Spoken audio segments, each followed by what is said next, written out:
चाटुकारों ने एक आदमी अपनी पार्टी का एक भी वोट नहीं ले पाया, वो कांग्रेस का अध्यक्ष हो गया, और जिसको 7 देशों ने मान्यता दी वो देश का प्रधानमंत्री नहीं बना।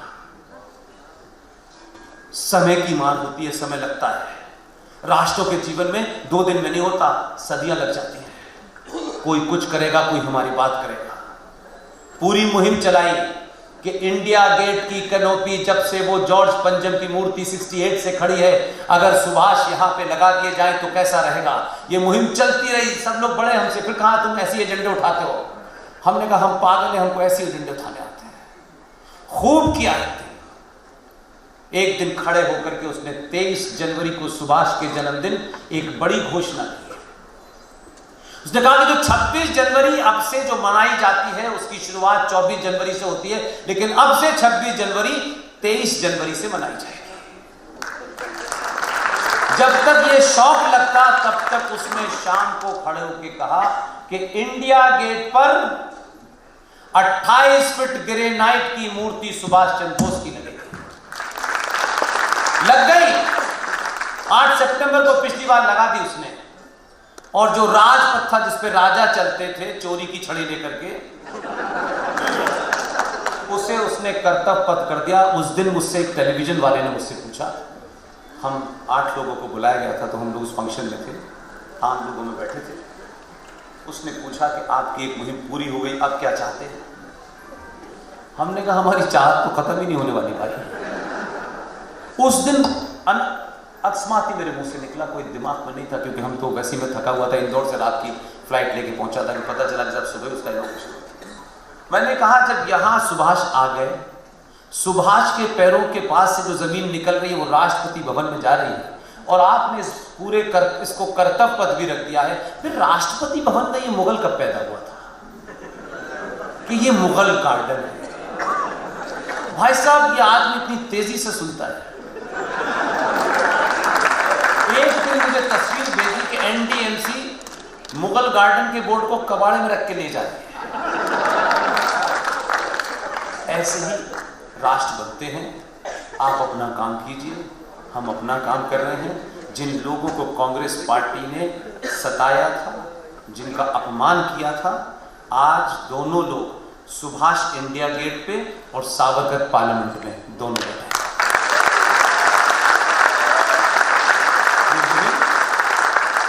चलती रहेगी, खत्म नहीं होगी, और जब तक चलती रहेगी तब तक आखिरी बात करके अपनी बात समाप्त करता हूं। वो संभल वाली बात तो बताओ।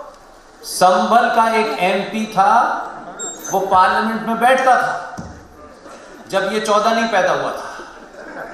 वो बैठता था और जैसे ही सत्र का समापन होता है तो वंदे मातरम बजता था।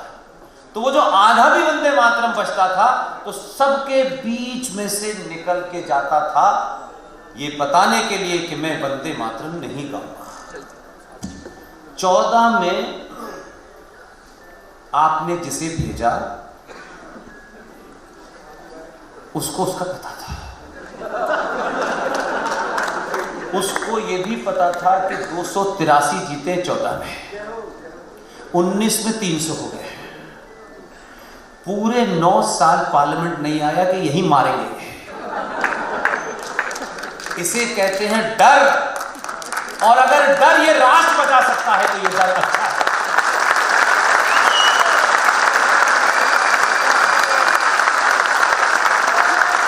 इसलिए आपको कोई गाली नहीं, किसी को डर नहीं। अपने होने पे गर्व कीजिए, अपनी संस्कृति पे गर्व कीजिए। ऊल जलूल किताबें पढ़ने से आपकी संस्कृति भ्रष्ट नहीं हो जाती, और गलत नैरेटिव बोलना बंद कर दीजिए, और पंडित जी को भी जाके समझाइए सारे धर्म बराबर हैं। यह दुनिया का सबसे बड़ा झूठ है। मजहब और धर्म दो अलग अलग चीजें हैं। अंग्रेजी का शब्द रिलीजन, रिलीजन को उर्दू में कहते हैं मजहब, हिंदी में धर्म नहीं कहते, हिंदी में कहते हैं पंथ। धर्म हमारे शास्त्रों में, हमारे साहित्य में धर्म का अर्थ होता है ड्यूटी, कर्तव्य। मां का धर्म क्या है, पिता का धर्म क्या है, बेटे का धर्म क्या है, बहू का क्या है, सास का क्या है, राजा का धर्म क्या है, उसकी ड्यूटी क्या है। इसलिए अटल बिहारी वाजपेयी ने 2002 में जब वहां होली हुई थी एक, उसके बाद गए तब उन्होंने कहा राष्ट्र धर्म का पालन कीजिए। उसने कहा वही कर रहा हूं। आप झूठ मत बोलिए, सारे धर्म बराबर हो ही नहीं सकते कि धर्म संसार में एक ही है। मजहब एक 1400 साल पहले पैदा हुआ, बताइए, रेगिस्तान में बिना लोटे के डेले से काम चला। एक 2000 साल पहले पैदा हुआ था, वो लटके हुए, उनकी मम्मी का पता नहीं। एक 2000 साल, एक 1400। उनकी कोई किताब है या हाँ ना बताइए?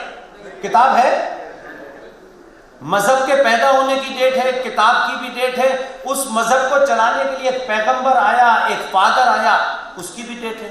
उसकी पैदा होने की डेट है, उसके जाने की भी डेट है कि नहीं है? एसी और बीसी दोनों है, इनकी भी डेट है। सनातन की कोई किताब है? सनातन की कोई डेट है? सनातन का कोई पैगंबर है? प्रकृति का नियम है, जो पैदा हुआ है उसे मरना है। सनातन पैदा नहीं हुआ तो उसके मरने का प्रश्न ही नहीं।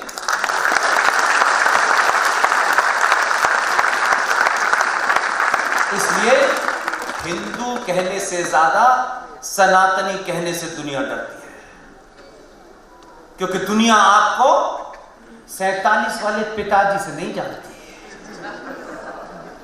दुनिया आपको आचार्य चाणक्य से जानती है। इसलिए धर्म बराबर नहीं हो सकते, धर्म एक ही है बाकी। और जब धर्म और मजहब को एक साथ खड़ा कर देते हैं तो जाने अनजाने में आप गंदी नाली की तुलना समुद्र से करने लगते हैं।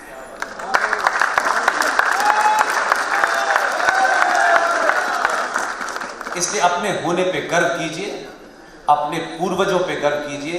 झूठी कहानियां पढ़ के अंग्रेजों द्वारा लिखे हुए इतिहास को मत पढ़ें। आज बहुत लोग, संपत जी ने जैसे किताब लिखी है सावरकर जी के ऊपर, आज बहुत लोग काम कर रहे हैं। और ऐसा नहीं है कि मैं आपके लोकल हीरो को भूल जाऊं। ये किताब किसने लिखी है? ये बैठा है। ये ऐसे नहीं है कि सिर्फ आला लगा के कान ना के देखते हैं, ये पेन भी पकड़ लेते हैं।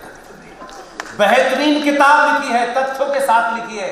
इसके लिए इन्हें अलीगढ़ मुस्लिम यूनिवर्सिटी में हिस्ट्री का प्रोफेसर इरफान हबीब होने की जरूरत नहीं थी। जिस इरफान हबीब ने, जिसने मुझे पढ़ाया है, भारत के अंदर मॉडर्न हिस्ट्री की किताब लिखी है उसने। और उस मॉडर्न हिस्ट्री की किताब के अंदर लिखा है शिवाजी एक पहाड़ी चूहा था। He is a mountain rat. आपका आपका आपका बेटा बेटी अगर यूपीएससी का एग्जाम देने जाएंगी और हिस्ट्री में, मॉडर्न हिस्ट्री के अंदर अगर सवाल आएगा तो आपके मन में शिवाजी की जो छवि है, जिस शिवाजी ने हिंद स्वराज की बात की थी, हिंदू राष्ट्र की बात तो तब बहुत पहले हो चुकी थी, आज तो लोग खामखा कर रहे हैं। उस शिवाजी के ऊपर आपको यह लिखना ही पड़ेगा कि शिवाजी एक पहाड़ी चूहा था, तभी नंबर मिलेंगे। यह विडंबना है। आदर्श कौन है, पढ़ क्या रहे हैं, बोलना क्या पड़ रहा है, कोई तालमेल ही नहीं है। इसलिए सावरकर का जिक्र मैंने वहां से शुरू किया था कि जहां मोहम्मद अल्लामा इकबाल फ्रॉड नाम का एक कवि, जिसने ये तराना लिखा सारे जहां से अच्छा हिंदुस्तान, ये उसने 1904 में लिखा। 1906 में मुस्लिम लीग बनी। 1910 में उसने मिल्ली तराना लिखा जिसमें कहता है मुस्लिम हम वतन है सारा जहां हमारा। और 1930 में इलाहाबाद में, 29 दिसंबर 1930 में इलाहाबाद के मुस्लिम लीग के अधिवेशन में उसने ये पास किया कि भारत के वेस्टर्न बॉर्डर के ऊपर जो मुस्लिम बहुल शहर हैं उनको अलग कर दिया जाए, हमें अलग देश चाहिए। ऐसे ऐसे लोग हमारे राष्ट्रीय तराने के लेखक हैं यार। क्या हमारे पास मैथिली शरण गुप्त नहीं थे क्या? उनकी कविताएं हमारे लिए प्रेरणा की नहीं थी, तब ये फटीचर को आपने पाल लिया और आज भी यही काम कर रहे हैं। इसलिए दो फाड़, कोई बीच का रास्ता नहीं है। आप सनातनी हिंदू हैं, आप इस्लामिक जिहादी हैं। बीच में सेकुलरिज्म, ये न नारी न मर्द, ये नहीं होता। सेकुलरिज्म का क्या मतलब है? आधे तीतर आधे बटेर। What is secularism? शब्द सेकुलर कहां से आया? कम से कम सनातनी एकेडमिकली समझेगा। सेकुलर शब्द यूरोप के अंदर जो राजा राज करते थे उन राजाओं को चर्च से डायरेक्शन लेना पड़ता था। तो जो लोग चर्च में विश्वास नहीं रखते थे उन लोगों ने कहा कि राजा सेकुलर होगा, यानी राजा का कोई, अभी मैंने बताया कि धर्म की तुलना मजहब से मत करो, धर्म नहीं। तब यह कहा कि राजा का कोई मजहब नहीं होगा, इसलिए उसके लिए सेकुलर शब्द निकाला।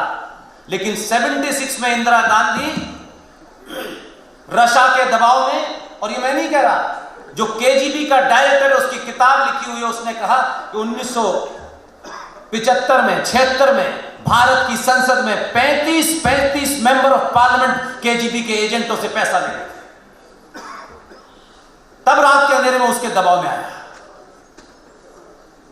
तब ये जेएनयू टैग की दुकान शुरू हुई 60 में। तब कम्युनिस्टों ने कहा कि हमें शिक्षा दे दो, हमको बाकी कुछ नहीं चाहिए। कुछ लोगों ने मुझसे कल कहा, देखो यार ये भारत रत्न नहीं दे रहा है इनको, सावरकर जी को। सावरकर जी को रत्न न मिले मैं चाहता, मैं नहीं चाहता। क्यों नहीं चाहता पूछिए? इसलिए नहीं चाहता कि भारत रत्न देने की जो कमेटी होती है उस कमेटी का अध्यक्ष प्रधानमंत्री होता है। 1955 prime minister Jawaharlal Nehru convene a meeting under the leadership of prime minister as prime minister। Jawaharlal Nehru ने पद्म पुरस्कारों में इसको ये दे दो, इसको ये दे दो, इसको दे दो, फिर अपना बायोडेटा बनाया और 1955 में अपने आप को भारत ने दिया। उनकी बेटी ने 1971 में उसी कमेटी की चेयरमैन थी और अपने आप को भारत ने दिया। ऐसा भारत रत्न देकर के सावरकर के कद को छोटा मत।